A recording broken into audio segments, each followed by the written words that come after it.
আমি সাইদুজ্জামান এই মুহূর্তে দাঁড়িয়ে আছি কলম্বোর সিংহলী স্পোর্টস ক্লাব গ্রাউন্ডে। এই মুহূর্তে আমার এখানে দাঁড়িয়ে থাকার কথা ছিল না আজকে কলম্বো টেস্টের পঞ্চম দিন, বাট যেহেতু চতুর্থ দিনই বাংলাদেশ সকাল সকাল বাংলাদেশ ম্যাচ হেরে গেছে, সে কারণে আজকের মাঠ একদম উন্মুক্ত এবং এখানে বাংলাদেশ জাতীয় দল ওয়ানডে দল, আমি বলবো যে ওয়ানডে দল প্রস্তুতি গ্রহণ করছে। তবে এই প্রস্তুতিতে এখন আজকে ছুটি পেয়েছেন যারা টেস্ট ম্যাচ খেলেছেন, বিশেষ করে নতুন অধিনায়ক মেহেদী হাসান মিরাজ এবং সদ্য সাবেক অধিনায়ক ওয়ানডের অধিনায়ক টেস্টের অধিনায়ক নাজমুল হোসেন শান্ত।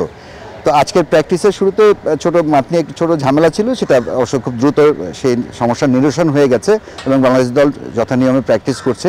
কিন্তু এখানে সবচেয়ে বড় বাংলাদেশের জন্য চ্যালেঞ্জ হলো যে ক্রিকেটের সময়টা ভালো যাচ্ছে না বাংলাদেশ দলের, মাঠ এবং মাঠের বাইরে।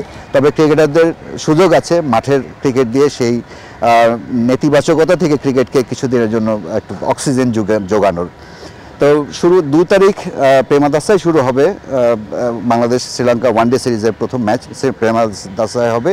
তো এই ফরম্যাটটা আসলে বাংলাদেশের সবচেয়ে পছন্দের ফরম্যাট, দীর্ঘদিন ধরে আমরা এটা শুনে এসেছি, দেখে এসেছি মাঠে। বিশেষ করে 2023 সালের বিশ্বকাপের একটা হোম সিরিজ আগে পর্যন্ত মনে হয়েছিল যে বাংলাদেশ 2023 বিশ্বকাপের জয়ের একটা পরিকল্পনা, এবং সেই জয় না হোক অন্তত সেমিফাইনাল খেলার পরিকল্পনা স্পষ্টতই ছিল। এবং সাউথ আফ্রিকা সিরিজ, দেশের মাঠে ইংল্যান্ডকে হারানো, ইন্ডিয়াকে এশিয়া কাপে হারানো, অনেকগুলো ধারাবাহিক সাফল্য ছিল এবং ওয়ানডে সুপার লিগের সেরা 4এই ছিল। সো বড় একটা পরিকল্পনা ছিল। তারপর হঠাৎ করে 2023 বিশ্বকাপের আগে বাংলাদেশের ক্রিকেটের দলে এবং দলের বাইরে নানা রকম ঘটনা ঘটে, যেটার প্রভাব জাতীয় দলের পড়ে থাকতে পারে। বিকজ তামিম ইকবাল সেই বিশ্বকাপে যাননি, যিনি তার আগে হঠাৎ করেই অবসরে গিয়েছিলেন। সেই যে ছন্দপতন হলো বাংলাদেশ ওয়ানডে ক্রিকেটে, সেখান থেকে আর বাংলাদেশ ছন্দ ফিরে পায়নি। ঘরের মাঠে আফগানিস্তানের কাছেও সিরিজ হেরেছে। সো এই সময়টায় শ্রীলঙ্কায় বাংলাদেশ গল টেস্ট খুব ভালো খেলেছে, এখানে খারাপ ক্রিকেট খেলে হেরেছে।